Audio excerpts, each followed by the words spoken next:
The rain in the slums of Fukuoka didn't wash things clean. It only made the grime seep deeper into the floorboards. Kigo was 6 years old the night the world broke open. He crouched in the darkest corner of the shack, the damp, rotting wood pressing into his back, his small, crimson wings wrapped tightly around a bundle of stolen blankets. Inside that bundle was a heartbeat. A tiny, fragile, rapid little heartbeat that Kigo could feel against his own bird-like chest. "Shut him up!" the voice roared. It was a sound that made the rusted corrugated tin of the roof rattle. It was a sound that made Kigo's bones ache with terror. His father. Takami the thief. A murderer, a villain, a monster who cast a shadow so long it swallowed the sun. I'm trying," Tomi sobbed. Kigo's mother was a ghost of a woman, hollowed out by fear and apathy. She was cowering near the overturned table, her hands over her ears. From within Kigo's makeshift cocoon of feathers, the baby wailed. It was a hungry, terrified sound. Izuku was barely a year old. He didn't share Kigo's father, a fact that had been violently established the day Tomi brought him home from wherever she had disappeared to for the past year. Izuku was small, with a tuft of unruly green hair that curled like young moss, and a constellation of freckles dusted across a round, innocent face. He didn't have wings. He didn't have the golden, hawkish eyes. He was soft. He was ordinary, and in this house, ordinary things were broken. Heavy footsteps thumped across the floorboards. Takami lumbered into the dim light of the single swaying bulb, a broken beer bottle gripped in his scarred hand. His eyes were bloodshot, feral, locked onto the corner where Kigo hid. "If that brat doesn't stop screaming, I'm going to give him a reason to," Takami snarled, raising the jagged glass. Kigo didn't think. He didn't weigh the odds. He just reacted. His wings, though small and undeveloped, flared out, knocking over a stack of empty cans to make himself look bigger. He tightened his scrawny arms around the baby, shielding Izuku's head with his own body. "Don't touch him!" Kigo yelled, his voice cracking, high and desperate. Takami paused, a cruel, mocking sneer twisting his lips. "You stepping up, bird boy? You think you can stop me?" Kigo was trembling so hard his teeth clicked, but he didn't lower his wings. Izuku whimpered, his tiny hands fisting into Kigo's frayed, dirty shirt. Kigo felt a profound, overwhelming instinct surge through his veins, hotter than the fear. This was his brother. His little brother. The only warm, pure thing in this rotting, suffocating world. Before Takami could take another step, the front door exploded inward. Splinters of wood rained down. The night air rushed in, cold and sharp, accompanied by the blinding glare of police searchlights. Pro-heroes. Heavily armored tactical units. The shouting was instantaneous. A wall of deafening noise. "Takami! Drop the weapon! Hands in the air!" Takami roared, lunging not at the heroes, but toward the window. A hero with a quirk that manipulated concrete slammed their hands into the floor. The wooden planks shattered as a pillar of stone shot upward, catching Takami in the chest and throwing him against the far wall. Handcuffs clicked. Tomi screamed. Kigo squeezed his eyes shut, curling into a tight ball around Izuku, covering the baby's ears so he wouldn't have to hear the violence. He braced for hands to grab him, to throw him into the dark, to hurt them. Instead, a shadow fell over him. Kigo cracked one golden eye open. Standing over him were 3 people in immaculate, tailored suits. They didn't look like pro-heroes. They didn't look like police. They looked like something colder. The woman in the center, an imposing figure with sharp eyes and a pristine coat, looked down at Kigo. She looked at the red wings currently acting as a shield. She looked at the baby. "Is this the one who caught the car on the overpass yesterday?" she asked, her voice clipped, devoid of the adrenaline filling the room. "Yes, Madam President," a man beside her said, holding a tablet. Kigo Takami. Age 6. The quirk is fierce wings. Highly versatile. Unprecedented speed and telekinetic control. The woman, the president of the Hero Public Safety Commission, crouched down. She didn't reach for him.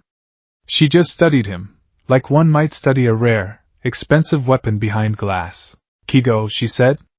Her voice was terrifyingly calm. "Your father is going away for a very long time. Your mother is unfit to care for you. You have a gift. A gift that belongs to the world. We can take you away from this filth. We can train you. We can make you a hero. You will never be hungry, or cold, or frightened ever again. Kigo tightened his grip on Izuku. Izuku had finally stopped crying, now staring up at Kigo with wide, tear-filled green eyes. What about him? Kigo whispered, his voice trembling. The president glanced at the green-haired baby. Her nose wrinkled imperceptibly. A half-brother. Illegitimate. Quirk status unknown, likely weak or non-existent given the mother's pedigree. He is of no use to the commission. We will place him in the standard foster system. Whatever happens to him, happens. The foster system. Kigo had heard the older kids in the slums talk about it. It was a meat grinder.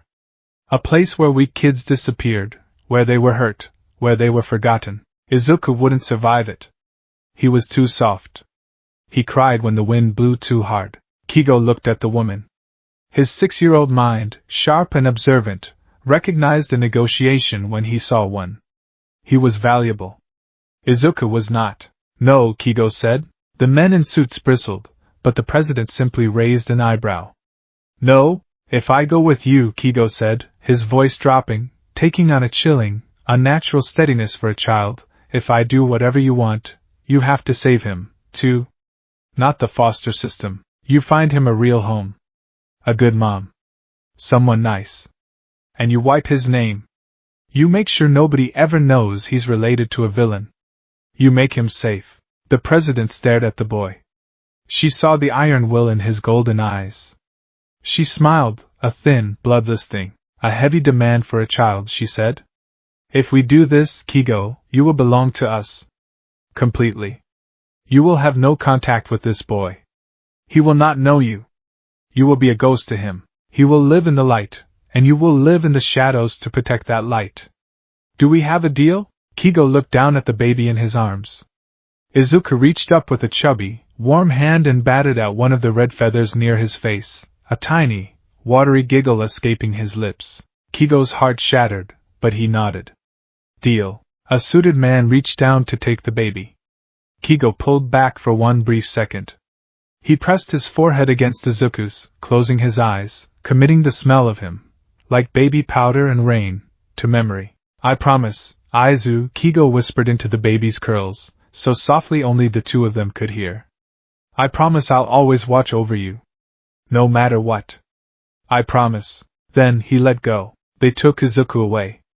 Kigo stood up, folded his wings behind his back, and walked out of the slum, leaving his childhood behind in the dirt. 9 years later, the wind whistling past the Fukuoka skyscrapers was cold, but the number 3 pro hero, Hawks, barely felt it. He was sitting on the edge of a sheer drop, 1,000 feet above the bustling city, a half-eaten chicken skewer dangling from his mouth. His crimson wings, massive and perfectly groomed, ruffled slightly in the updraft. He pulled down his tinted visor, shielding his golden eyes from the harsh afternoon sun. Outwardly, he was the picture of relaxed confidence. The fastest hero alive. The Commission's golden boy. The man who moved too fast for anyone to catch. Inwardly, he was checking his watch. 3:15 p.m. School in Muzidafu was letting out. Hawks swallowed the last of his food, tossed the stick into a nearby trash bin with a flick of his wrist, and stood up. He stretched, his joints popping. Hey, boss! A voice crackled through his earpiece. It was one of his sidekicks, an eager young hero named Centipeder. We've got a minor robbery downtown, suspected mutant Quirk. Want us to handle it, or are you sweeping? I've got a patrol route up north, Centi. Hawk slid smoothly, his voice taking on that lazy, melodic drawl he had perfected. You guys handle the local riff-raff. I'm going to stretch my wings. Might grab some seasonal machi in Shizuoka on the way.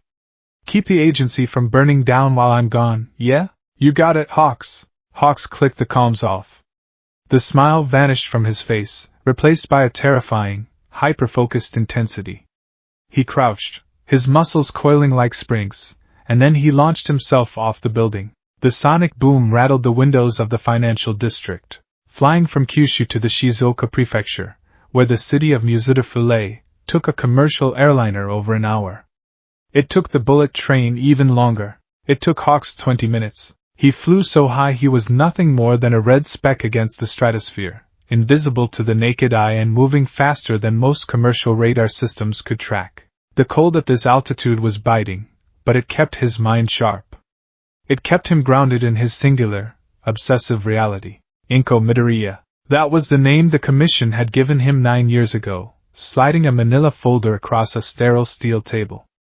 We found a woman in Musitifu. Recently divorced. Unable to have children of her own. Clean record. Gentle disposition. The boy's records have been wiped and forged. He is officially Izuku Midoriya. Born in a distant prefecture, records lost in a flood. He is safe. For the first few years, Hawks had forced himself to stay away. The HPSC kept a tight leash on him, breaking him down, training him to be a weapon, an assassin, a spy. He endured the beatings, the sensory deprivation, the grueling combat training, all by holding on to the thought of that file. But as he grew older, faster, and more powerful, the leash had naturally loosened. He was too valuable to be kept in a cage, and too fast for them to monitor every second of his day. So he began to visit, secretly, silently. A ghost in the sky. Musitifu came into view, a sprawl of concrete and green parks. Hawks banked sharply, diving down toward the city, blending in with the glare of the setting sun. He pulled up just above the cloud line, his keen avian eyesight locking onto the familiar layout of Aldera Junior High. He found his perch on a cell tower 2 blocks away from the school.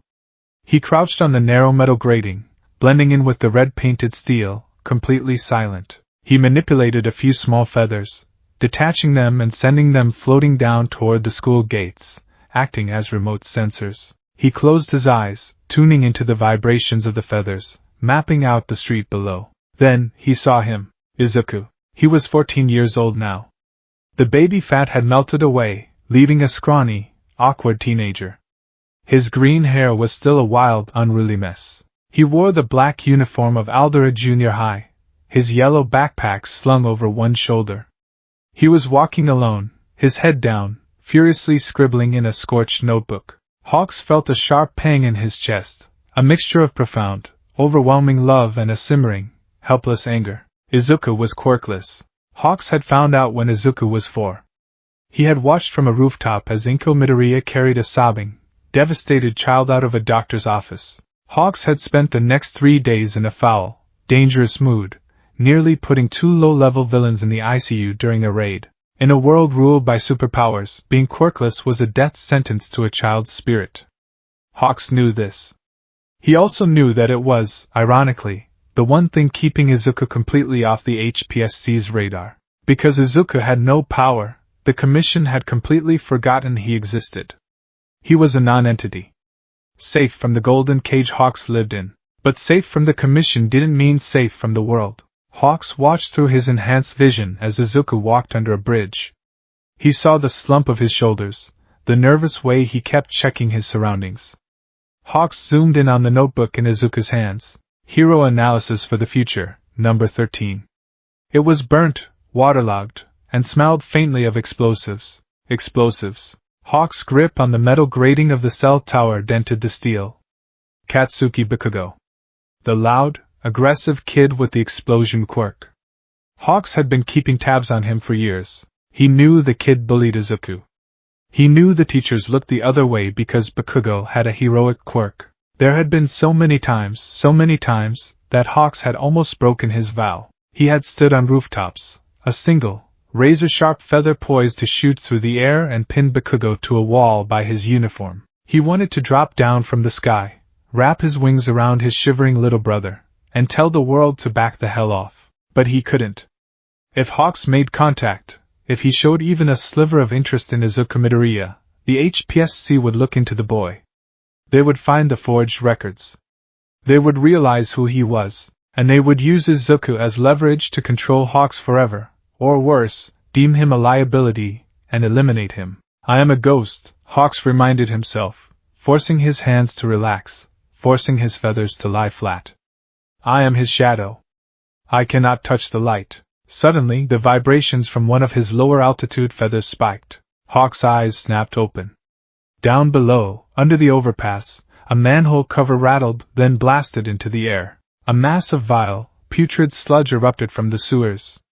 It possessed eyes, jagged teeth, and a stench of rot that reached even Hawk's altitude. The sludge villain loomed over Izuku. Izuku dropped his notebook, paralyzed with fear. Hawks didn't think. The Commission's conditioning, the rules, the logic, it all evaporated. In a microsecond, his wings flared, glowing with kinetic energy. He was going to dive. He was going to hit that sludge freak at Mach 2, scatter his liquid body across 3 city blocks, grab Izuku, and fly him to safety. Consequences be damned. He leaned forward, gravity taking hold. Whoosh! A massive gust of wind tore through the street below, so powerful it sent a shockwave upward, ruffling Hawk's feathers and forcing him to brace against the cell tower. Down in the street, the manhole cover rattled, and out burst a mountain of muscle. All Might. Fear not, kid! The booming voice echoed off the concrete, vibrating in Hawk's chest. I am here. Hawks froze. He watched, his heart hammering against his ribs like a trapped bird, as the number 1 hero obliterated the sludge villain with a single punch, catching the unconscious villain in soda bottles. He watched All Might gently slap a fainted Izuku awake. He watched Izuku panic, bow furiously, and ask for an autograph. Hawk slowly exhaled, his muscles trembling from the aborted adrenaline spike. He sank back down onto his heels, pressing a gloved hand over his eyes. Close, he thought, his breathing ragged. Too close. He watched All Might leap away, soaring into the sky. He watched Izuku grab onto All Might's leg. Hawks blinked. What the hell? He muttered aloud. He tracked them as they landed on a distant rooftop. Hawks immediately took to the air, gliding silently on the thermals, keeping a safe distance. He landed on a water tower across the street from their building, straining his ears. He couldn't hear the exact words, the wind was too loud, but he could read the body language. Izuku was desperate. Pleading.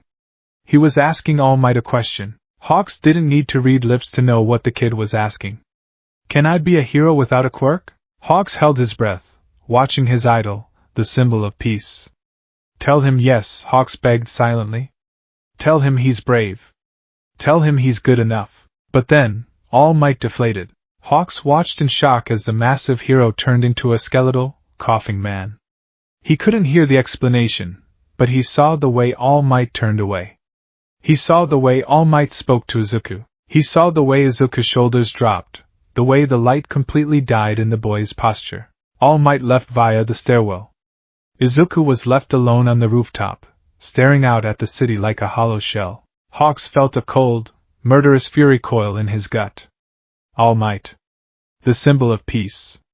He had just crushed his little brother's heart. Hawks stood up on the water tower. He was going to cross the street. He didn't care anymore. He was going to go over there, pull Izuku into his chest, and tell him All Might was an idiot. He was going to tell him. An explosion rocked the city. Plumes of black smoke rose from the shopping district a few blocks away. Izuku's head snapped up. Hawks looked toward the smoke. His earpiece crackled to life. Hawks. Are you in Musitifu? It was the HPSC liaison. We have a situation. A villain with a liquid-based quirk has taken a hostage with an explosion quirk. Local heroes Kamui Woods, Death Arms, and Empty Lady are on the scene but are unable to intervene due to environmental hazards and quirk incompatibility. Can you reach the location? The sludge villain, Hawks realized. He must have dropped him. I'm in the area, Hawks said coldly. ETA, 10 seconds, Hawks dove. He didn't look back at Izuku. He streaked toward the smoke, his mind racing. A hostage. Explosions. Bakugo. When Hawks arrived above the shopping district, hovering in the thick, acrid smoke, he looked down at a scene of utter incompetence. The alleyway was on fire. The sludge villain had completely engulfed Bakugo, using the boy's explosions to keep the heroes at bay. Death Arms was standing around. Kamui Woods was complaining about the fire. Empty Lady was whining about the narrow street. Pathetic, Hawks thought, disgust curling his lip. A bunch of glorified celebrities afraid of getting their costumes dirty. He reached for his primary feathers, preparing to end this in a single, surgical strike.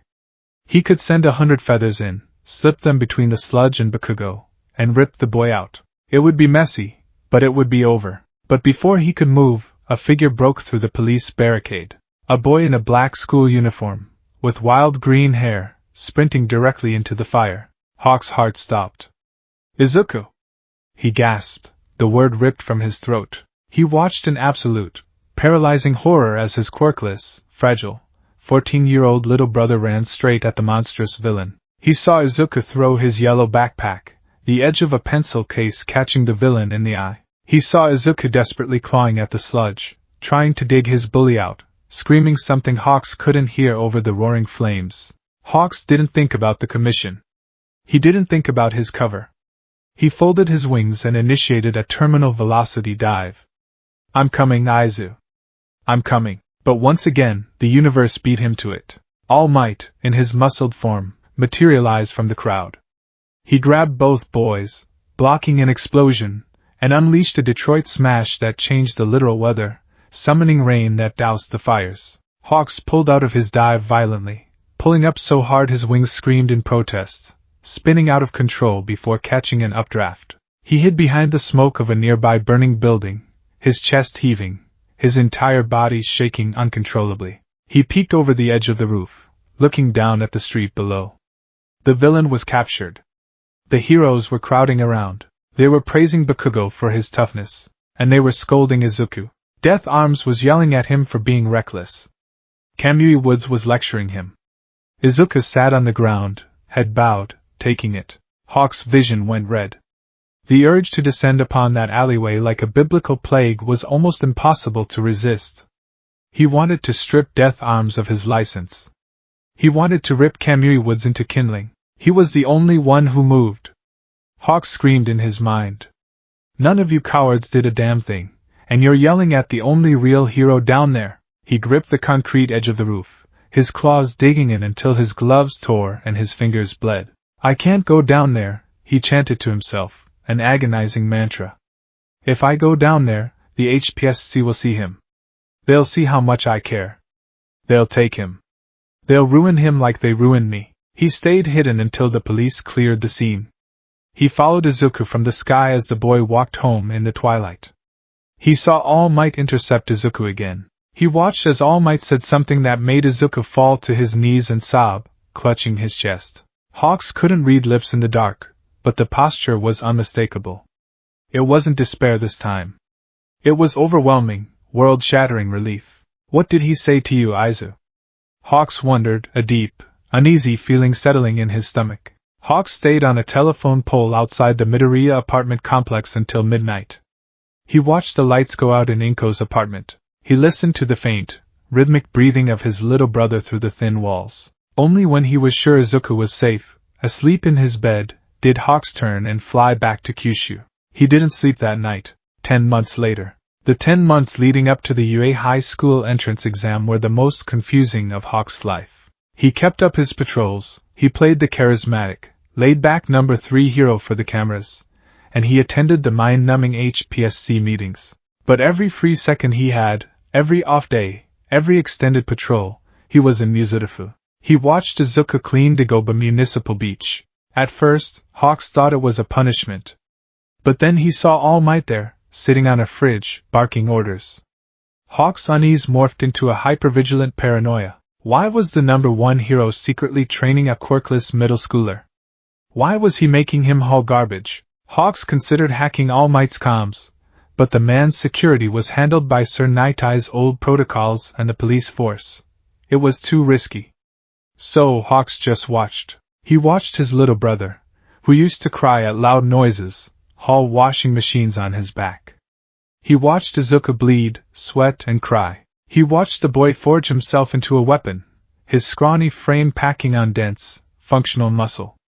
Hawks felt a swelling pride that threatened to burst his chest, mixed with a terrifying dread. Izuku was aiming for UA. He was aiming to be a hero. The quirkless boy was walking into a war zone, and then, the day of the entrance exam arrived. Hawks couldn't be there in person. The HPSC had him tied up in a mandatory board meeting regarding the rise of organized villain factions in the South. Hawks sat in the plush leather chair, smiling lazily at the president, casually twirling a red feather between his fingers, while his mind was completely focused on the encrypted tablet resting on his lap under the table. He had hacked into UA's internal security feeds. It was highly illegal, a felony that could cost him his hero license, but he couldn't care less. He needed to see. He needed to make sure Izuku survived the physical exam. On the screen, he found feed from Battle Center B. He spotted the green hair immediately. Izuku was standing frozen as giant, heavily armed robots poured into the street. Hawks gritted his teeth. Run, kid. Just hide. Get some rescue points. Don't fight them. But Izuku didn't score any points. The minutes ticked down. Hawks watched, his anxiety spiking so high his feathers were vibrating audibly against the wooden chair, earning him a sharp look from the president. Hawks just offered a lazy grin in return. Under the table, he gripped the tablet. Then, the zero-pointer was released. A behemoth of steel and destruction, towering over the buildings. Hawks watched the other examinees flee in terror. He watched Izuku turn to run. Good, Hawks thought. Run. But then, a girl with brown hair, the one who had caught Izuku when he tripped at the gates earlier, was trapped under some rubble. She was in the zero-pointer's path. Hawks knew what was going to happen before it did. He knew his brother's heart. Izuku stopped running. He turned around. Hawks leaned forward in his chair, his breath catching in his throat. No. No, Izu, you don't have the gear, you don't have the power. On the screen, Izuku planted his feet. And then, something impossible happened. Red and green lightning sparked around Izuku's body. The pavement beneath his feet cracked like glass. The boy crouched, and with a force that sent a shockwave through the camera feed, he launched himself into the air. He flew higher than the buildings. Higher than the robot. Hawks was so shocked he nearly dropped the tablet. What the hell? Izuku pulled his arm back. The muscles bulged, glowing with an immense, terrifying, unfamiliar power. And then, he punched the zero-pointer in the face. The force of the blow caved in the massive robot's skull, causing a shockwave that cleared the clouds and shattered the windows in the fake city. The zero-pointer exploded, crashing backward in a heap of scrap metal. In the boardroom, the president was speaking about budget allocations. Hawks didn't hear a word.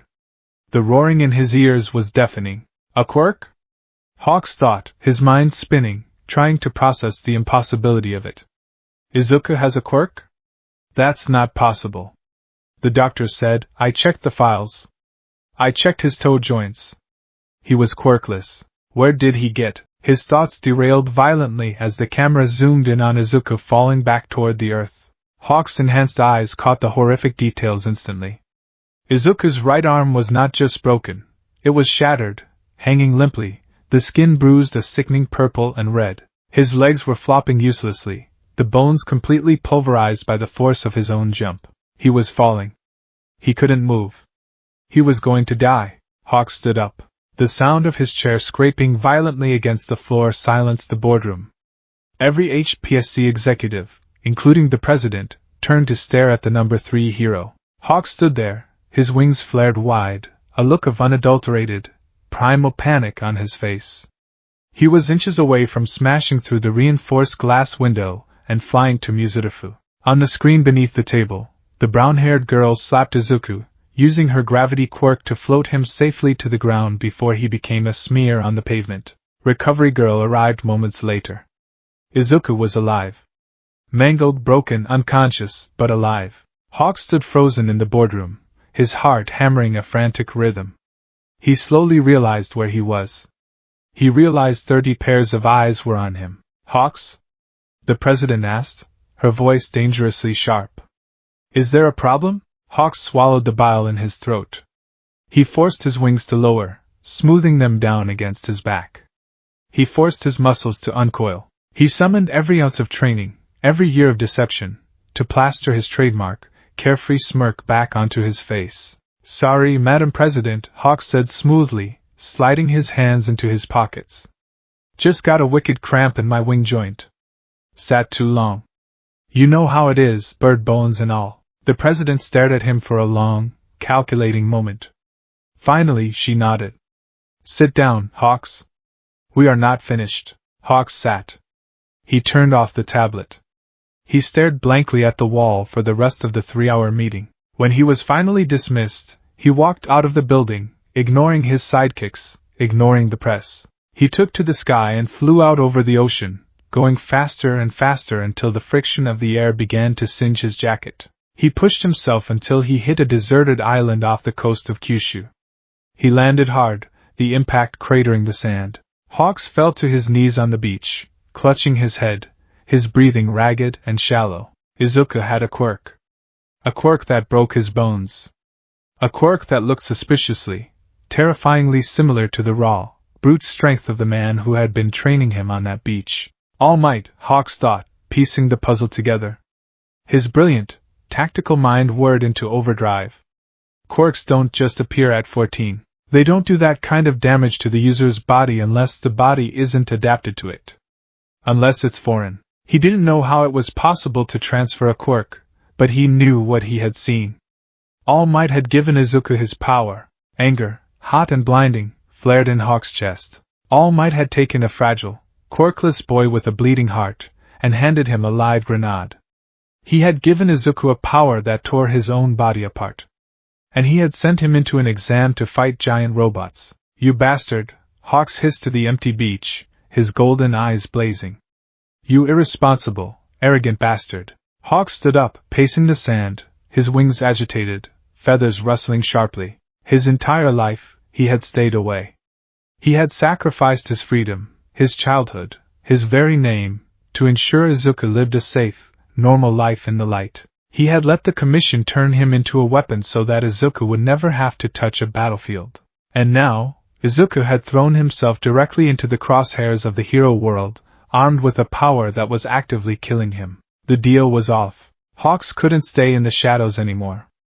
If Izuku was going to be a hero, if he was going to wield a power that shattered his bones, he needed someone to protect him. He needed someone to teach him how to survive the darkness that came with being a pro. He didn't need a symbol of peace who stood on a pedestal. He needed someone who was willing to get their hands dirty. He needed his big brother. Hawks pulled out his encrypted Commission phone. He bypassed the secure firewall, tapping into the UA High School administrative server. The UA Sports Festival was a few months away. After that, the first-year students would receive internship drafts from pro heroes. Hawks opened a blank draft form. He typed in his agency ID. And then, in the section for the requested student, he typed a single name, Izuku Midoriya. Hawks hit send. He looked up at the darkening sky, the first stars beginning to pierce the twilight. I'm coming, Izu, Hawks whispered to the wind. I promised I'd watch over you. And nobody, not the Commission, not the villains, and sure as hell not All Might, is going to break my little brother. The sterile, biting scent of rubbing alcohol and iodine was a smell Izuku Midoriya was becoming intimately, dreadfully familiar with. He lay flat on the crisp white sheets of the UA infirmary bed, staring blankly at the acoustic tiles of the ceiling. The UA Sports Festival was roaring on outside. He could feel the faint, rhythmic vibrations of the crowd's cheers rattling the window panes. But inside this small room, the world was quiet. Quiet, except for the high-pitched hum of the fluorescent lights and the agonizing, throbbing pulse in his right arm. Recovery Girl had done what she could. The surgery had been a success, removing the pulverized bone fragments from his fingers and wrists, setting the fractures that looked more like shattered glass than human anatomy. But her quirk relied on his own stamina, and Izuku had none left. He was completely drained, a hollow shell of exhausted muscle and lingering adrenaline. His right arm was wrapped in a thick, heavy cast from his knuckles to his bicep. His left arm wasn't much better, wrapped in tight compression bandages. He couldn't even make a fist. He had lost to Todoroki. Izuku closed his eyes, a hot, frustrated tear slipping down his bruised cheek. He had wanted to show the world he was here.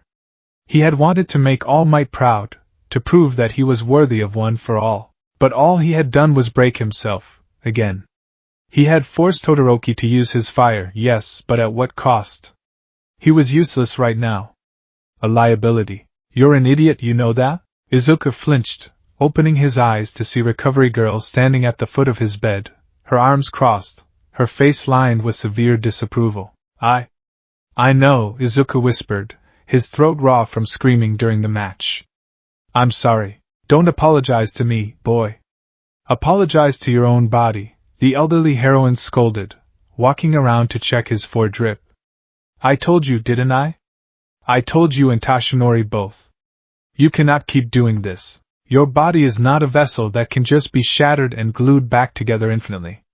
You've caused permanent ligament damage to your right hand. If you keep using your power this recklessly, you will lose the use of your arms entirely. The words hit Izuku like a physical blow. Lose the use of my arms. A hero who couldn't lift a finger to save anyone.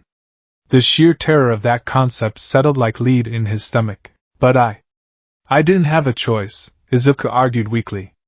Todoroki was hurting.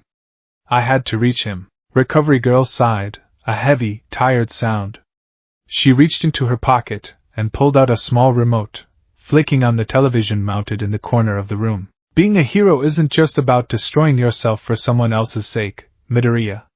Look, on the screen, the sports festival broadcast was playing. It was showing a recap of his match against Todoroki. The camera angles were brutal, showing the exact moment Izuku's fingers snapped under the pressure of his own quirk, the sickening purple bruising blooming across his skin in high definition. But Recovery Girl didn't pause on the fight. She skipped forward to the crowd reactions. The audience, she said quietly. Look at the pro heroes who came to scout you. Izuku squinted at the screen. The camera panned over the VIP stands, where the top heroes in the country were seated. Some looked impressed by the raw power. Some looked horrified, and then the camera lingered on a specific box. It was Hawks. The number 3 pro hero. Izuku felt a jolt of shock. Hawks was famously elusive, usually too busy patrolling Fukuoka at breakneck speeds to attend events like this. But there he was, sitting in the front row. He didn't look like the laid-back, smirking idol Izuku had analyzed in his notebooks. Hawks was leaning entirely out of his seat, his gloved hands gripping the railing of the VIP box so hard the metal was visibly warping under his fingers. His signature yellow visor was pushed up, exposing his piercing golden eyes. Those eyes were wide, fixated on the stadium floor where Izuku had just been carried off on a stretcher. His massive crimson wings were flared out aggressively, the feathers bristling in a way that screamed agitation. His jaw was clenched so tightly a muscle ticked visibly in his cheek. He looked furious and terrified. A pro hero's job is to make people feel safe, Recovery Girl said softly, turning the television off. When you fight like that, Midoriya, you don't inspire hope. You inspire fear. You make people worry for you. The pros up there didn't see a fledgling hero today. They saw a child actively trying to kill himself. Izuku swallowed hard, looking down at his heavily casted arm. The image of Hawk's devastated, angry expression burned into his mind. Why did he look like that? Izuku wondered.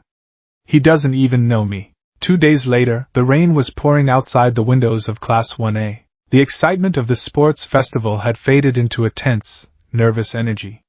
Today was the day they received their draft nominations from the pro hero agencies for their first-year internships. Mr. Aizawa stood at the podium, looking as exhausted as ever, wrapped in his capture weapon. He pressed a button on a remote, and the digital blackboard lit up with a bar graph showing the number of offers each student received. Todoroki was at the top with a staggering 4,123 nominations.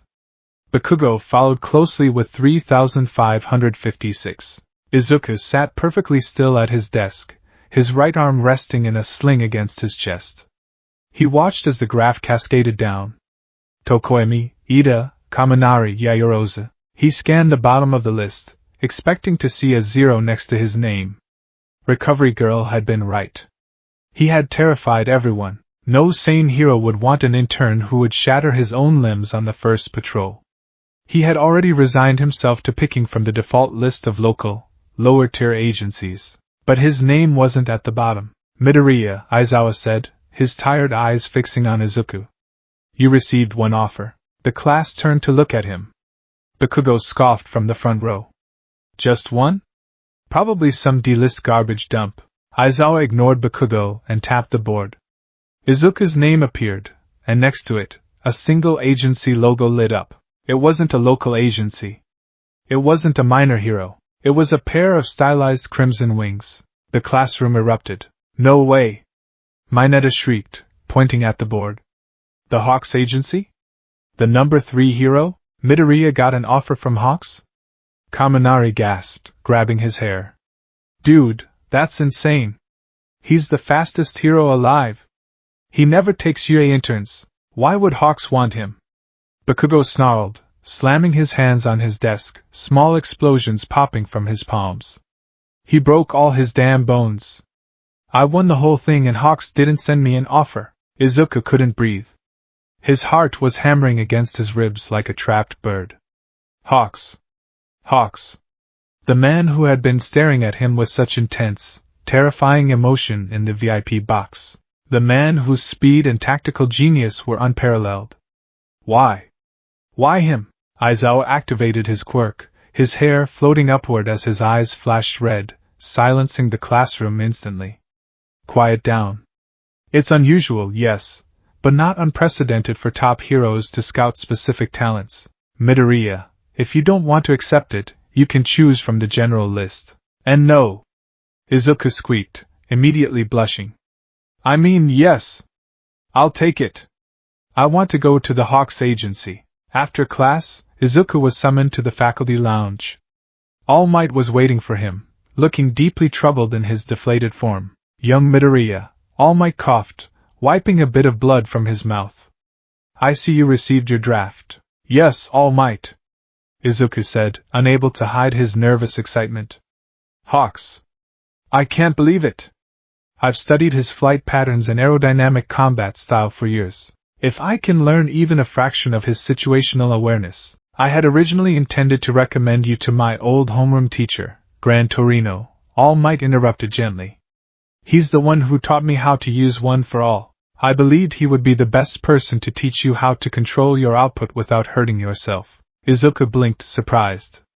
Oh. Should I decline Hawk's offer? All Might frowned, rubbing his chin. That's the strange part. Gran Torino did send a request for you, but it arrived an hour after the deadline. I looked into the system. The Hawks Agency locked in their draft pick for you within 3 seconds of the portal opening.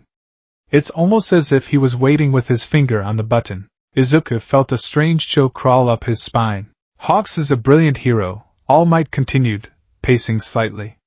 But he is deeply entrenched with the Hero Public Safety Commission. He operates on a different level than most of us. He's pragmatic, ruthless when he needs to be, and entirely focused on results.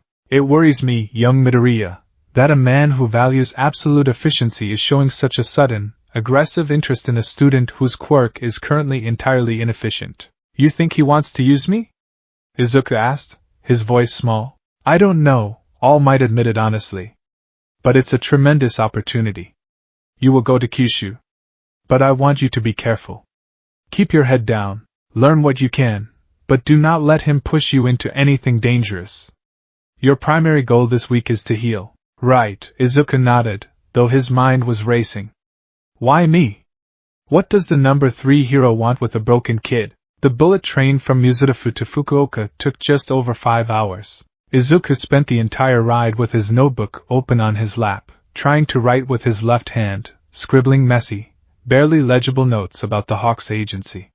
He was a bundle of raw nerves. He was wearing his Yui tracksuit, his hero costume safely packed in his metal briefcase stowed above his seat. He stared out the window as the lush, green landscape of the southern prefectures blurred past. He had never been this far from home. The sheer distance made him feel small and isolated. He was entirely out of his depth. When the train finally arrived in Fukuoka, the humidity hit Izuku like a wet blanket. The city was vibrant, loud, and blindingly bright compared to Muzurafu. He navigated the subway system, following the directions on his phone until he stood before the towering skyscraper that served as the Hawks Agency headquarters. It was a sleek, glass and steel monolith that seemed to pierce the clouds. Izuku swallowed hard. He adjusted his sling, grabbed his briefcase, and walked through the sliding glass doors. The lobby was pure chaos. Sidekicks were running in every direction, phones were ringing off the hook, and holographic displays tracked crime rates and patrol routes across the entire Kyushu region. Izuku approached the massive front desk. Excuse me. I'm Izuku Midoriya. From UA High School? I'm here for the internship. The receptionist, a woman with extra eyes on her forehead, looked down at him and then her face lit up. Oh. The intern. Wow, we weren't sure you'd actually show up. The boss has been pacing a hole in the floor all morning. Pacing? Izuku thought.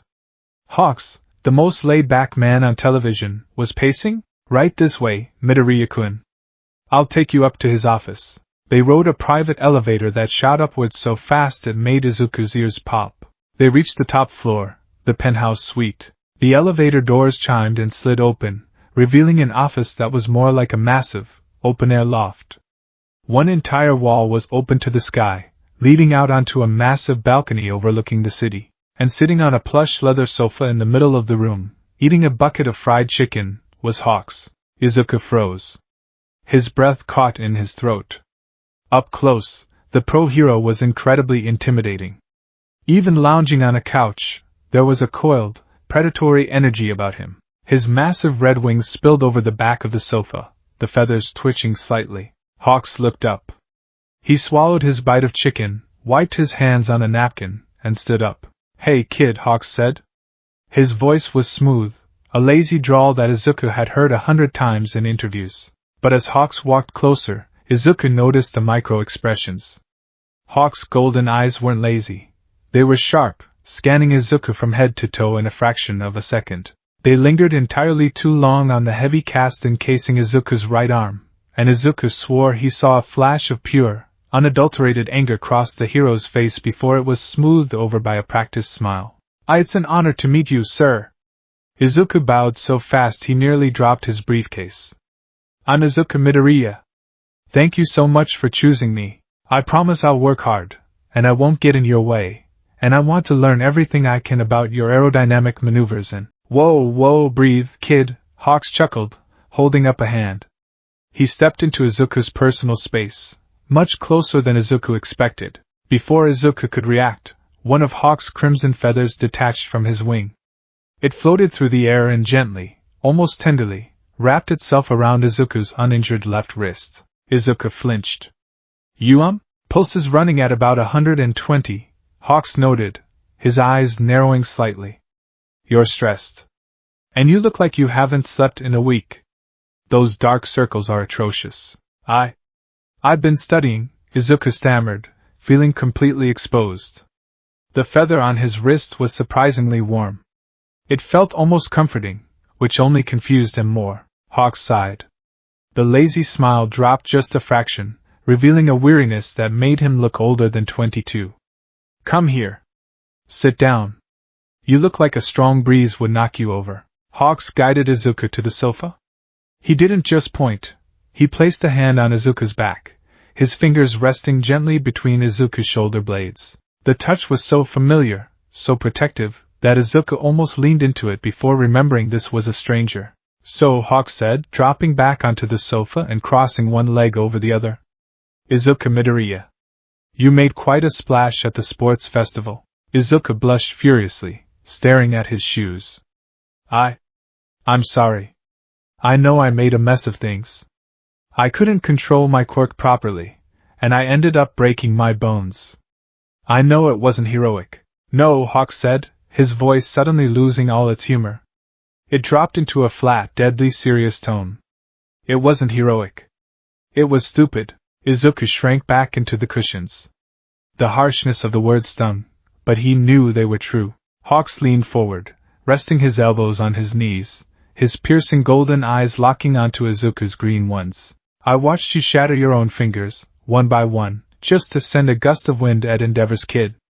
I watched you pulverize your legs to punch a robot. What exactly is your game plan here, kid? To die before you even get your provisional license? I don't have a game plan. Izuku blurted out, defensive tears pricking his eyes. He didn't know why he felt so vulnerable around this man. My quirk, it came in late. I don't know how to use it without it blowing up my body. I have to push myself if I want to catch up to everyone else. I have to be a hero who can save people with a smile. You can't smile if your jaw is wired shut, Midoriya. Hawk shot back. The feather around Izuku's wrist tightened slightly. You think destroying yourself proves how brave you are? It doesn't. It just makes the people who care about you sick with worry. Izuku blinked. The people who care about me?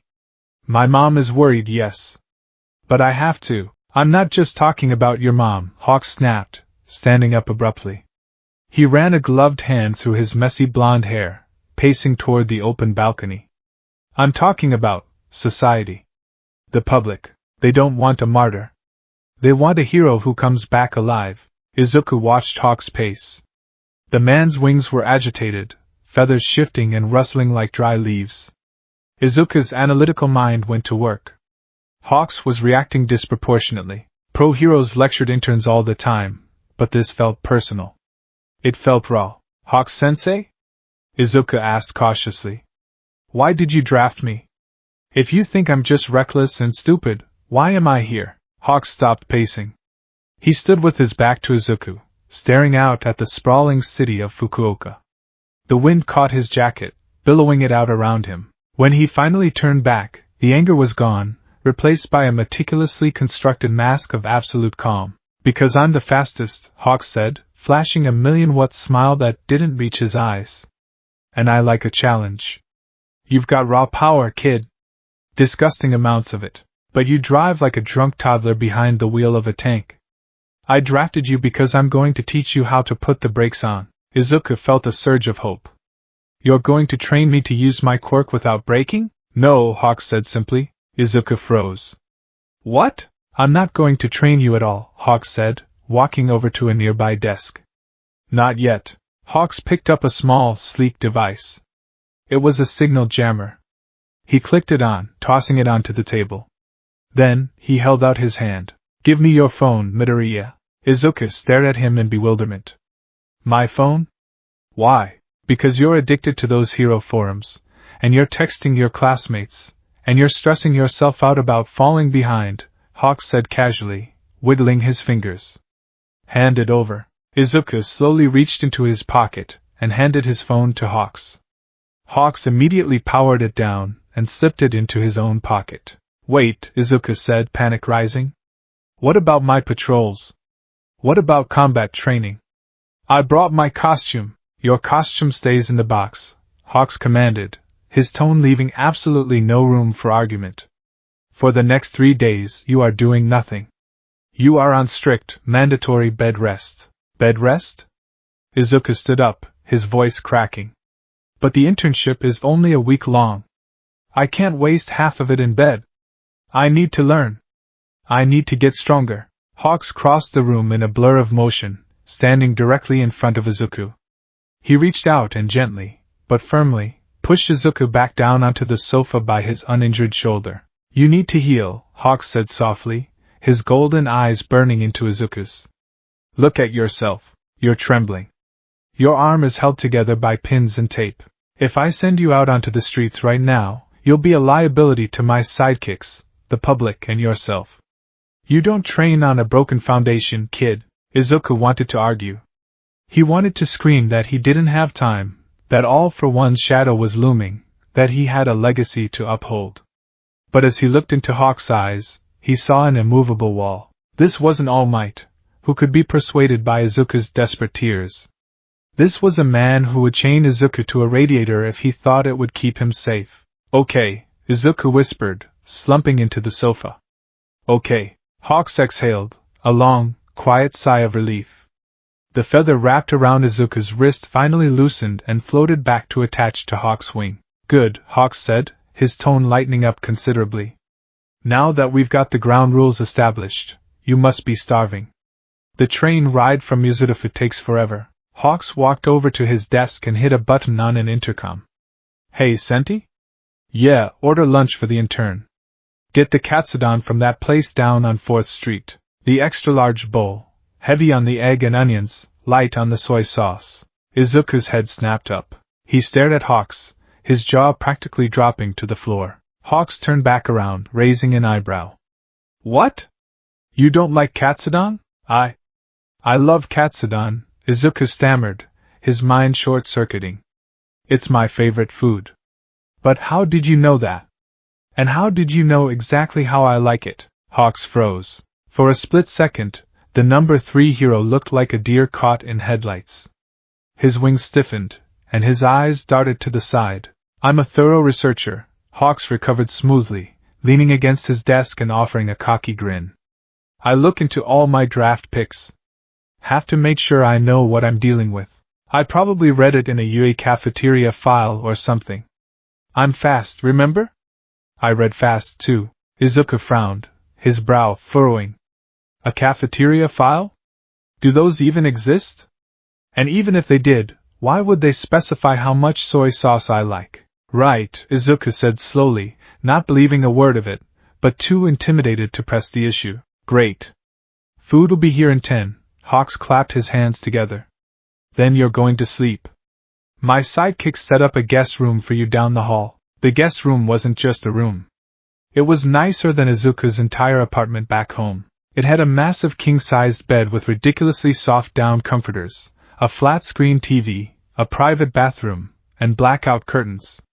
It was designed for absolute comfort and isolation. Izuku had eaten the katsudon, which was, terrifyingly, exactly how his mother made it, right down to the specific cut of the pork, and had been unceremoniously shoved into the room by Hawks with strict orders not to emerge until morning. Now it was 2 a.m. Izuku couldn't sleep. The pain in his arm was a dull, constant throb, but it was his mind that was keeping him awake. He lay in the dark, staring at the ceiling, his thoughts spiraling. This doesn't make sense, he thought. None of this makes sense. Hawks was the Commission's golden boy. He was known for taking down villains before they even knew he was there. He was efficiency personified. Yet here he was, treating a UA freshman like a fragile piece of glass. Why did Hawks look so furious at the sports festival? Why did he draft him just to put him on bed rest? How did he know about the katsudon? Izuku threw the covers off. He needed water. He needed to walk. He slipped out of bed, wincing as his feet hit the cold hardwood floor. He quietly opened the door to the guest room and padded out into the dark, silent hallway of the penthouse suite. The lights were off, save for the ambient glow of the city filtering in through the massive glass windows of the main office area. Izuku crept toward the kitchen, hoping to grab a glass of water without waking anyone up. But as he neared the main living space, he heard a voice. It was Hawks. He was speaking softly, his tone completely different from the cocky, laid-back persona he used during the day. He sounded exhausted. He sounded desperate. Izuku pressed his back against the wall near the hallway corner, holding his breath, peering around the edge. Hawks was sitting on the sofa, bathed in the moonlight. He had taken off his visor and his heavy jacket, wearing only a black t-shirt. He was holding a burner phone to his ear. I don't care what the board thinks, Madam President, Hawks was saying, his voice a low, dangerous hiss. I drafted him. He's under my jurisdiction for the week. No, I am not putting him in the field. Izuku's eyes widened. The president of the Hero Public Safety Commission? At 2 a.m.? You saw the festival, Hawks continued, rubbing his temples, his wings drooping heavily behind him. The kid is a wreck. His quirk is tearing him apart. If I send him out there, he'll get himself killed. There was a pause as the person on the other end spoke. Hawks' expression darkened, his teeth bared in a silent snarl. No, Hawks said firmly. I am not analyzing his quirk for the commission. He is not a project. He's an intern. I'm keeping him out of the press, I'm keeping him out of the fighting, and I'm keeping him safe. That's the end of it. Another pause. If you try to intervene, Hawks said, and the sudden, chilling malice in his voice made Izuku shiver, I will walk. I will drop my license, I will go to the media, and I will burn the commission to the ground. You know I can do it. Let me handle him. Hawks ended the call, crushing the burner phone in his hand until the plastic cracked. He tossed the broken pieces onto the coffee table and leaned forward, burying his face in his hands. Izuku stood frozen in the shadows, his heart pounding so loudly he was sure Hawks could hear it. He's threatening the commission. For me? Izuku's mind reeled. The Hero Public Safety Commission was the highest authority in the country.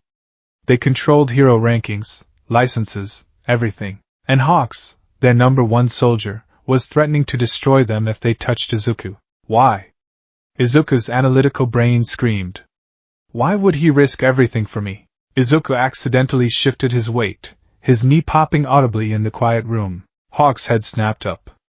In a blur of motion so fast it was literally untraceable, Hawks crossed the room. Before Izuku could even blink, he was pressed against the wall, a razor-sharp red feather held an inch from his throat. Izuku gasped, staring up at Hawks in terror. Hawk's eyes were wide, feral, and glowing in the dark. He looked like a predator that had just cornered its prey. But then, Hawks blinked. He registered who he was holding. The feral look vanished instantly, replaced by a profound, heart-wrenching panic. Hawks yanked the feather away, stepping back so fast he nearly tripped over his own feet. Izuku! Hawks gasped, his voice cracking. He reached out, his hands hovering over Izuku's shoulders, wanting to touch, wanting to comfort, but stopping himself. God, kid, I'm sorry. I'm so sorry. I didn't. My reflexes, I thought you were an intruder, I'm sorry. Izuku was trembling, pressing his back against the wall. But he wasn't looking at the feather. He was looking at Hawk's face. He was looking at the sheer, unfiltered terror in the hero's eyes. It wasn't the terror of a hero who had almost hurt a civilian. It was the terror of a parent who had almost dropped their child. And then, Izuku realized something else. You called me Izuku, the teenager whispered. Hawks froze. His hands dropped to his sides. What? You called me Izuku, Izuku repeated, his voice shaking. Not Midoriya. Not kid. Izuku. Hawks swallowed hard, his Adam's apple bobbing.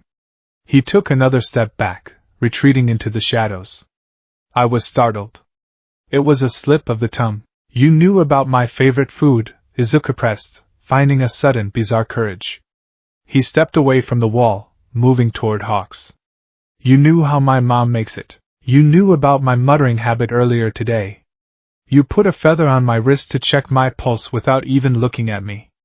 And you're fighting the commission to keep me on bed rest. Midoriya, go to sleep, Hawks said, his voice cold, throwing up the walls of his persona as fast as he could.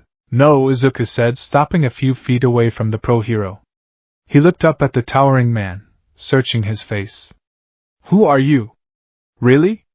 Why do you look at me like you know me? Hawks stared down at the green-haired boy. The boy who was supposed to be safe. The boy who was supposed to be quirkless, living a quiet life in Muzurufu, far away from the blood and the fire of the hero world. For a long, agonizing moment, the silence stretched between them. Hawk's wings twitched, betraying his massive internal struggle. He wanted to tell him. God, he wanted to pull the kid into a hug and tell him everything. But the memory of the commission president's voice, cold and calculating, echoed in his mind. If we do this, Kigo, you will belong to us. He will not know you. You will be a ghost to him. I'm Hawks, the hero finally said, his voice completely devoid of emotion. I'm the number 3 hero. And you're my intern. Nothing more. If you're going to pry into my personal business and eavesdrop on my calls, I'll send you back to UA in the morning. Izuku flinched as if he'd been slapped. The coldness in Hawk's eyes was absolute. I'm sorry, Izuku whispered, looking down at his feet. I'll go back to my room. He turned and walked slowly down the hall, holding his broken arm against his chest. Hawks watched him go. As soon as the guest room door clicked shut, Hawks collapsed back onto the sofa, burying his face in his hands. He dragged his fingers through his hair, a single, choked sob escaping his throat. I'm sorry, Aizu, Hawks whispered to the empty room. I'm sorry. In the guest room, Izuku lay back down on the plush bed. He pulled the covers up to his chin, his mind racing faster than ever. Hawks had lied. Izuku was sure of it. The coldness had been fake. The threat to send him back had been hollow. Because right before Hawks had turned away, right before he had put the mask back on, Izuku had seen something. When the moonlight had caught Hawk's eyes, Izuku had seen tears. He's hiding something, Izuku thought, clutching his good hand into a fist. Something huge. And it has to do with me. The internship had only just begun, but Izuku already knew one thing for certain. He wasn't going to spend the next week resting. He was going to figure out exactly why the fastest hero in the world was so desperate to protect him. The tension between the number 3 pro hero and his lone UA intern had stretched so taut over the past 4 days that Izuku felt like a single stray breath might snap it. They were currently aboard a bullet train bound for Hosa City. The sun was dipping below the horizon, painting the sky in bruised shades of purple and orange. Hawks sat across from Izuku in the private first-class cabin, one leg crossed casually over his knee, a glossy Hero magazine open in his hands. He looked entirely relaxed. But Izuku, whose analytical mind had been working overtime since the night he'd caught Hawks crying in the dark, knew better. Izuku noticed the way Hawks' golden eyes never actually scanned the pages of the magazine. They remained fixed, staring blankly, tracking the reflection of the train's window. He noticed the way the hero's massive crimson wings were tightly tucked against his back, rigid with unspoken anxiety. He noticed the single, small, downy red feather that had been discreetly slipped into the collar of Izuku's hero costume under his jacket, resting warmly against his nape. Hawks wasn't relaxing. He was standing guard. Why Hosu? Izuku thought, staring at his uninjured left hand resting on his knee. His right arm was still aching beneath his compression sleeve, though Recovery Girl's initial healing had allowed him to switch out the heavy cast for a braced gauntlet. They were going to Hosu because Hawks had received a summons from Endeavor to discuss the rising threat of the League of Villains and the bioengineered monsters known as Noma. As the number 3 and number 2 heroes respectively, their collaboration was mandated by the Hero Public Safety Commission. Normally, an intern would be left back at the agency. But Hawks had flatly refused to leave Izuku behind. Where I go, you go, kid. Agency policy. Hawks had lied smoothly that morning. Izuku knew it was a lie because Centipeder had looked incredibly confused when Hawks said it. The silence in the train car was suffocating. Izuku couldn't take it anymore. Hawks-sensei? Hawks didn't lower the magazine. Yeah, kid? We've been doing evasion training for 3 days, Izuku said carefully, testing the waters. You've taught me how to read wind currents, how to anticipate blind spots, and how to run away efficiently. But you haven't taught me a single offensive maneuver. If we're going into a city where the hero killer has been active, shouldn't I know how to fight back? Hawks slowly lowered the magazine. The lazy smile he wore was perfectly constructed, a flawless mask of pro-hero charisma. The hero killer targets seasoned pros, Midoriya. He doesn't go after first-year interns with broken bones, Hawks said, his voice a melodic drawl. And my job isn't to turn you into a battering ram. My job is to make sure you survive long enough to get your provisional license. Evasion is survival. But what if I can't evade? Izuku pressed, leaning forward. What if someone else is in danger and I have to step in? The smile on Hawk's face vanished so quickly it was as if it had never been there. The air in the cabin seemed to drop 10 degrees. You don't, Hawks said flatly. Izuku blinked. I don't what? You don't step in. Hawks leaned forward, dropping the magazine onto the small table between them. His golden eyes locked onto Izuku's with a terrifying, piercing intensity. You are an unlicensed child. If there is danger, you run. You find a pro. You do not engage, you do not play the martyr, and you do not break yourself trying to save someone who is already dead. Do you understand me? Izuku's breath hitched. The sheer force of Hawk's command was physical, pressing down on his chest. It completely contradicted everything All Might had ever taught him. All Might said a hero's body moved before they even had time to think. But, I said, do you understand me, Midoriya? Hawk's voice was barely above a whisper, but it vibrated with a dark, desperate authority. The feather resting against Izuku's neck twitched. Izuku swallowed hard. Yes, sir. Hawks held his gaze for a second longer before leaning back, exhaling a long, slow breath. The mask slipped back into place. Good. We're just meeting Endeavor, grabbing some yakitori, and heading back to Fukuoka. Easy night. The universe, as Izuku was quickly learning, had a cruel sense of humor. Less than 10 minutes later, the train violently lurched. The screech of tearing metal and the sudden, explosive roar of a detonation outside shattered the quiet. Izuku was thrown against the window, his head cracking against the reinforced glass. The train ground to a halting, screaming stop. The lights flickered and died, replaced by the emergency red strobes. Stay down! Hawks barked, moving faster than the eye could track. In an instant, his visor was down, and half his primary feathers had detached, hovering in the air like blood-red swords. Outside the window, Hosa's city was burning. Plumes of black smoke rose into the twilight sky. But it wasn't just fire. Through the shattered windows of the adjacent buildings, Izuku saw a horrifying silhouette. A hulking, brain-exposed monster with multiple eyes, tearing the side of a bus open like a tin can. A Nomu. Panic erupted in the train cars. Passengers screamed, trampling over each other to get to the exits. Hawks! Izuku yelled over the din, instinctively reaching for the zipper of his hero costume beneath his jacket. It's the League. I see it, Hawks said, his voice cold and analytical. He kicked the emergency release on the train door, tearing the metal away to create an exit. He turned to Izuku, grabbing him by the shoulders with a grip so tight it bruised. Listen to me, Hawks commanded, the ambient noise fading into the background. You stay on this train. You help evacuate the civilians to the rear cars. Do not step foot out onto that street. I will handle the bioweapons. If I find out you left this train, I will personally revoke your enrollment at UA. Am I clear? Izuku looked at the roaring fires, then up at Hawks' desperate, terrified eyes. Clear. Good. Hawks released him, turning toward the burning city. Feathers, with me, he shouted, and launched himself out of the train, breaking the sound barrier as he streaked toward the Nomu, a terrifying angel of death descending upon the chaos. Izuku stood in the aisle, his heart hammering against his ribs.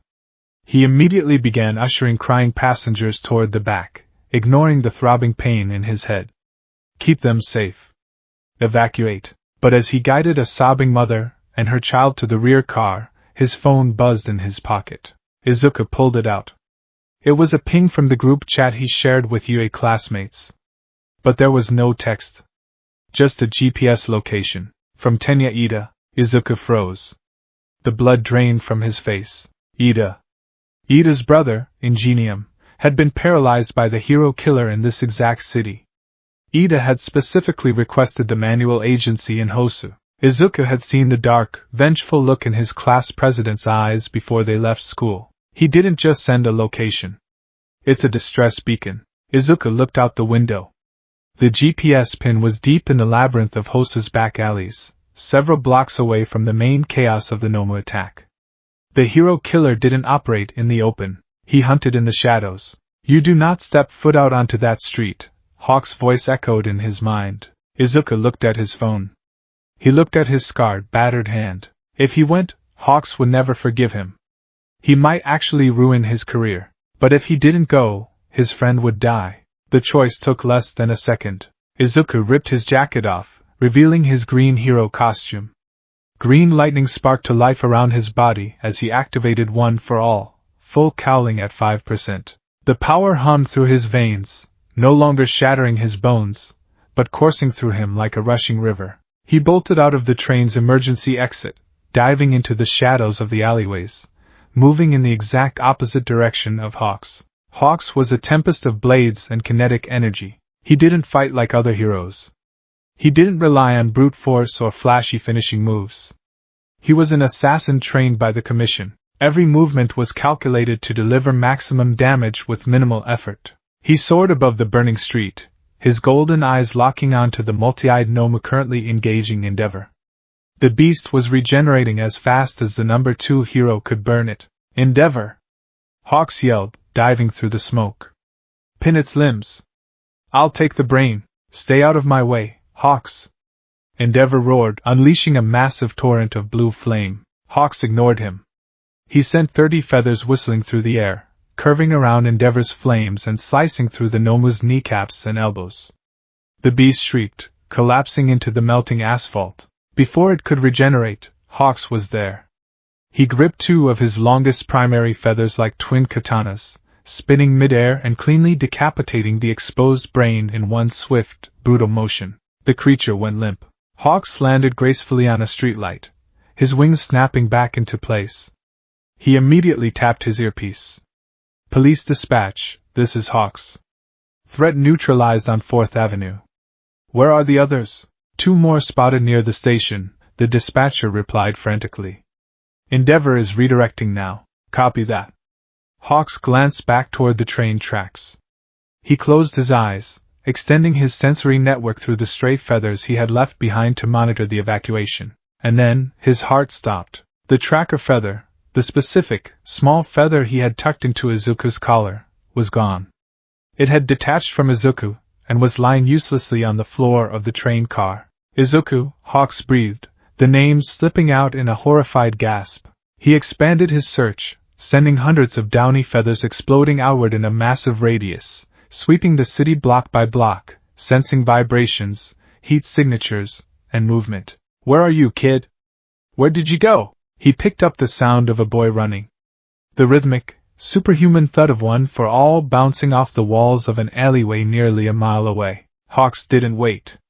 He didn't tell Endeavor where he was going.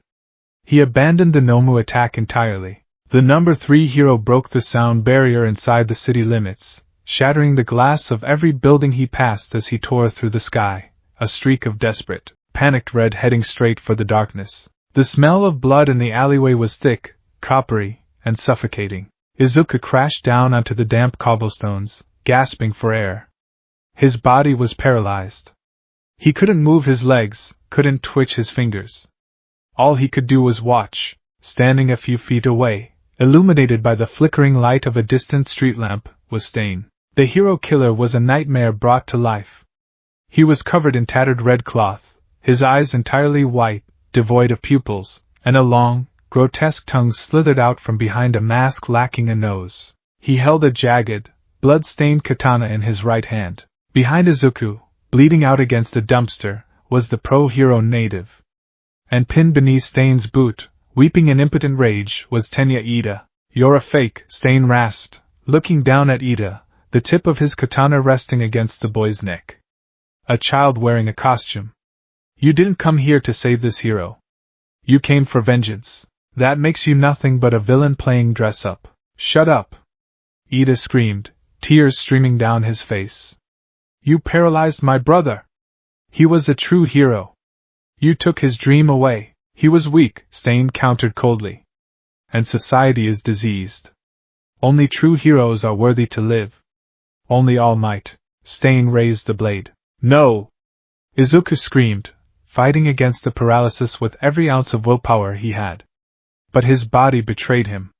The blood ingestion quirk was absolute. Suddenly, a massive wall of fire erupted in the alleyway, forcing Stain to leap backward into the shadows. Todoroki landed at the mouth of the alley, his left side blazing, his right side frosting the brick walls. "Midoriya, you need to give more details in your messages," Todoroki said evenly, though his mismatched eyes were wide with tension. "I was almost late." "Todoroki! Don't let him cut you!" Izuku yelled, relief flooding his chest even as panic remained. "He ingests your blood to paralyze you." What followed was a brutal, desperate war of attrition. Todoroki unleashed barrages of ice and fire, trying to keep the hero killer at bay. But Stain was impossibly fast, weaving through the flames, his boots skating on the ice. He was a veteran killer, and Todoroki was just a student. The paralysis finally broke for Izuku. He surged forward, pushing one for all to 5% again, bouncing off the walls. He managed to land a solid kick on Stain's helmet, but the villain rolled with the blow, slashing out and grazing Izuku's bicep. A single drop of blood flew into the air. Stain's long tongue darted out, catching it. Izuku crashed to the ground, paralyzed again. Todoroki was losing ground. He had been slashed across the arm, bleeding heavily. Stain threw a throwing knife, pinning Todoroki's arm to the wall. The fire sputtered and died. Ida, having finally broken free of his own paralysis, tried to launch a reciprocal burst, but his engine stalled. He collapsed, his armor battered and broken. The 3 Yui students lay on the cold, wet ground, defeated. Stain stood over them, panting heavily, a terrifying, religious zealotry in his hollow eyes. He looked at Todoroki, then at Ida, and finally, his gaze settled on Izuku. "You," Stain rasped, pointing a bloodied knife at Izuku. "You are different. You came to save your friend. You didn't hesitate. You have the heart of a true hero." Izuku glared up at him, unable to move a muscle. "But you are weak," Stain continued, stepping over Ida to stand directly above Izuku. He raised his katana, aiming the point precisely at Izuku's chest. and the weak cannot cull the disease of this world. You will die with your ideals, Ida screamed. Todoroki desperately tried to ignite his flames, but the cold had numbed his body. Izuku squeezed his eyes shut. I'm sorry, Mom. I'm sorry, All Might. I'm sorry. Hawks. Stain thrust the sword downward. The blade never reached Izuku's chest. A sound pierced the alleyway, a high-pitched shriek, like a jet engine ripping through the narrow space. Clang! Stain's katana was violently deflected. The force of the impact was so massive it shattered the steel blade entirely, sending shrapnel flying into the brick walls. Stain stumbled back, shock breaking through his fanatical composure. He looked at his broken hilt. Embedded in the concrete, right where Izuku's heart would have been, was a single, massive, glowing crimson feather. The air pressure in the alleyway shifted. A shadow fell over them from above, blocking out the sliver of moonlight. Who? Stain began, looking up. He didn't get to finish his sentence. Hawks slammed into the alleyway floor with the force of a meteor. The impact cratered the pavement, sending a shockwave that threw Stain backward and shattered the remaining windows in the alley. Izuku lay on the ground, his eyes wide in absolute shock. Hawks was standing over him. But this wasn't the number 3 hero the public knew. The lazy smile was gone. The casual posture was gone. Hawks looked like a demon. His golden eyes were dilated, practically glowing in the dark, stripped of any humanity. They were the eyes of an apex predator that had just found a wolf in its den. His wings were fully extended, vibrating with such intense kinetic energy that they hummed audibly. He wasn't wearing his visor, it had blown off in his descent. Hawks! Todoroki whispered from the wall, his eyes wide. Stain recovered his footing, pulling 2 daggers from his belt. He recognized the man standing before him. The HPSC's lapdog. The ultimate fake hero. Hawks! Stain spat, a vicious sneer crossing his mutilated face. A celebrity. A pawn of the corrupt system. You care more about your billboards than justice. You are the epitome of the disease I am trying to. Shut up. Hawks didn't shout. His voice was terrifyingly quiet, entirely devoid of inflection. It was a cold, hollow sound that made Izuku's blood run colder than Stain's paralysis. Stain lunged, his speed incredible, aiming to slash Hawks and ingest his blood. He never even got close. Hawks didn't just move fast. He moved with absolute, ruthless precision. He didn't use his hands. He didn't even take a step forward. With a sickening schlick, 10 primary feathers shot from Hawk's wings. They didn't aim to subdue. They aimed to dismantle. 4 feathers tore through Stain's calves and thighs, pinning his legs to the brick wall behind him. Stain roared in agony. Before he could raise his daggers, 4 more feathers shot like bullets through his wrists and forearms, crucifying his arms to the wall. Stain dropped the daggers, coughing up a spatter of blood. He hung there, suspended 3 feet off the ground, entirely immobilized in less than half a second. You, Stain choked out, his eyes wide with a mixture of shock and pain. You fight like a killer. Hawks slowly walked forward. The sound of his boots on the wet pavement was the only noise in the alley. He stepped directly into Stain's personal space, looking up at the pinned villain. You talk too much, Hawks whispered, his golden eyes dead and hollow. He raised his hand. 2 rigid feathers formed in his grip, shaped like a pair of shears. He pressed the sharp edges against either side of Stain's neck. One twitch of his wrist, and the hero killer's head would roll onto the pavement. Hawks! Izuku's voice was hoarse, desperate, tearing through the heavy silence of the alley. Don't! You're a hero! Don't kill him! Hawks froze. The feathers at Stain's neck trembled. Hawks closed his eyes, his chest heaving as if he were suffocating. The dark, murderous aura that had enveloped him fractured. Slowly, agonizingly, Hawks lowered his hand. He stepped back from Stain, who was now unconscious from blood loss and shock. Hawks turned around. He looked at Todoroki, shivering against the wall. He looked at Ida, bleeding on the ground. And finally, he looked down at Izuku. The paralysis was fading. Izuku managed to push himself up onto his elbows, his green eyes looking up at Hawks with a mixture of awe, fear, and profound guilt. Hawks didn't offer a hand. He didn't ask if Izuku was okay. He just stared at the boy, his golden eyes wide, his chest rising and falling in shallow, panicked breaths. He looked at the slash on Izuku's arm. He looked at where Stain's sword had almost pierced his chest. Police and medics are 2 minutes out, Hawk said, his voice completely hollow. He turned his back on Izuku, wrapping his wings tightly around himself, and walked to the entrance of the alley to wait in silence. The Hosa General Hospital was chaotic, smelling of antiseptic and burnt flesh. Izuku, Todoroki, and Ida shared a secure room on the 3rd floor. They had been treated for their injuries, Izuku's cuts bandaged, Ida's arms set in casts, Todoroki stitched up. The chief of police, Kenji Tsurigami, a man with the head of a beagle, had just finished giving them a stern lecture. He explained that because they had used their quirks without licenses, they had broken the law. However, because Hawks and Endeavor had taken credit for the apprehension of the hero killer, the students would face no legal repercussions. The public would never know they fought Stain. You have a lot to learn, Chief Tsurigami said, bowing slightly. But thank you. You saved lives tonight. The chief turned to leave. Standing by the door, completely silent for the last hour, was Hawks. Hawks hadn't looked at Izuku once since they arrived at the hospital. He was leaning against the wall, arms crossed, staring a hole into the linoleum floor. Hawks, the chief said, pausing at the door. Endeavor is dealing with the press downstairs.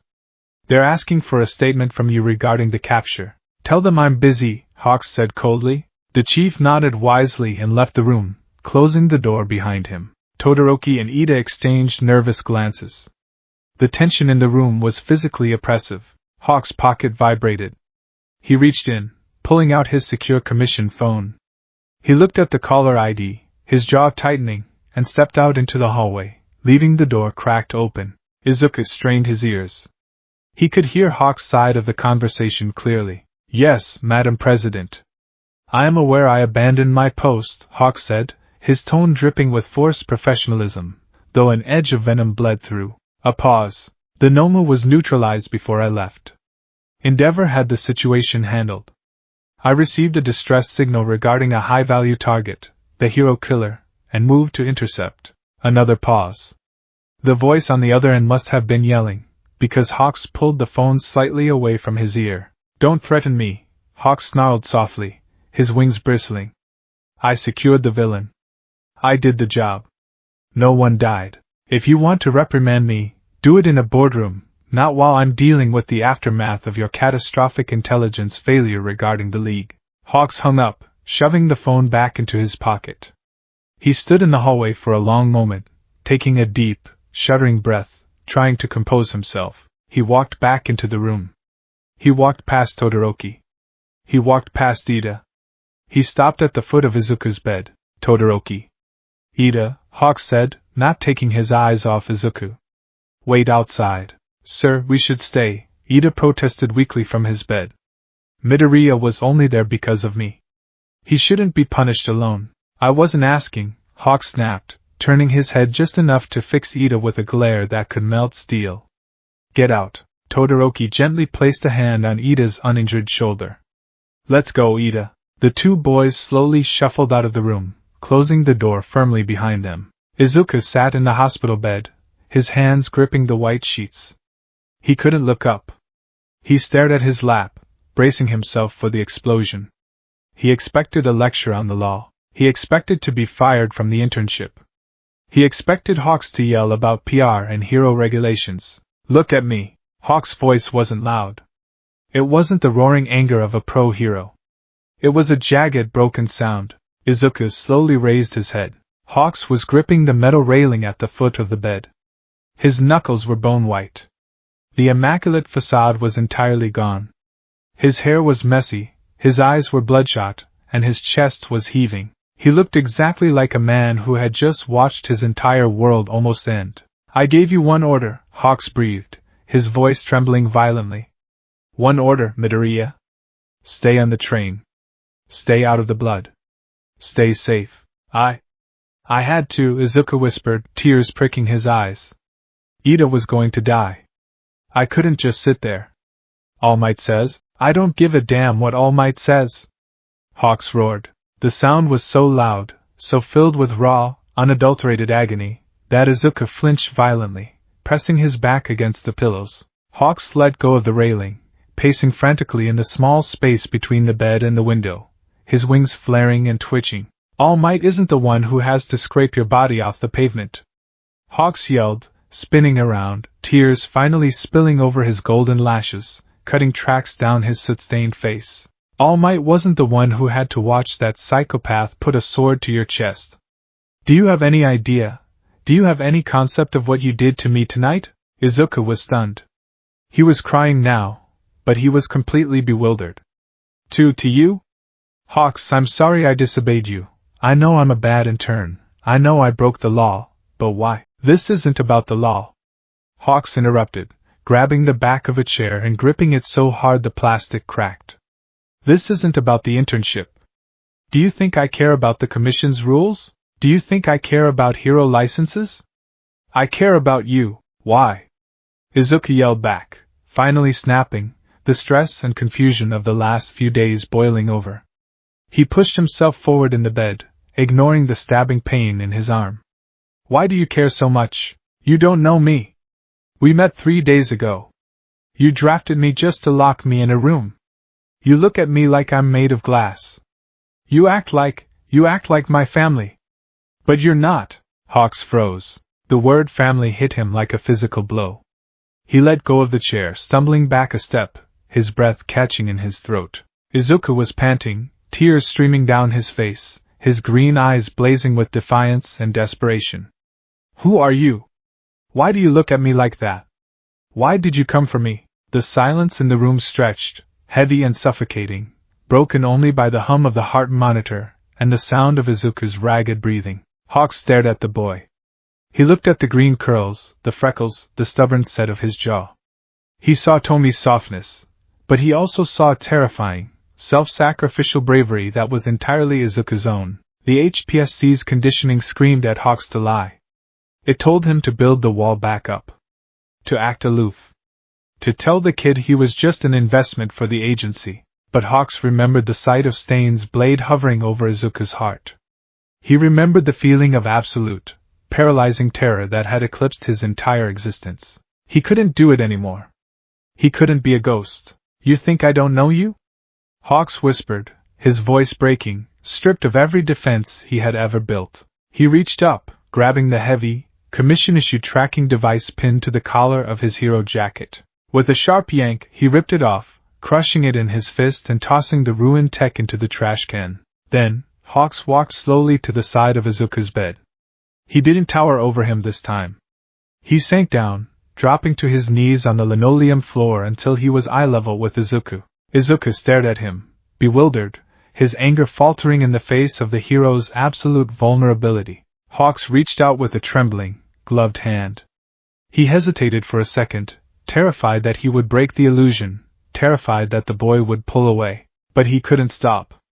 He gently placed his hand on the side of Izuku's face, his thumb brushing away a tear that had fallen across a constellation of freckles. Izuku's breath hitched, but he didn't pull away. The touch was so painfully gentle, so deeply familiar in a way Izuku's subconscious couldn't explain. I have known you, Hawks choked out, the tears flowing freely now, destroying the immaculate pro-hero facade entirely, since the day you were born. Izuku's eyes widened, the green irises shrinking in shock. What are you talking about? Hawks let out a wet, broken laugh, pressing his forehead against the mattress, unable to look Izuku in the eye as the dam finally burst. I'm sorry, Aizu, Hawks wept, his shoulders shaking beneath his massive wings. I'm so sorry I couldn't be there. I promised I'd watch over you, and I almost let you die. I'm sorry. Izuku sat entirely paralyzed, not by a villain's quirk, but by a world-shattering revelation that he couldn't yet fully comprehend. He looked down at the number 3 hero, the fastest man alive, weeping on his knees beside his bed, calling him by a nickname only his mother used. Hawks. Izuku whispered, his hand slowly reaching out to rest tentatively on the hero's quivering wing.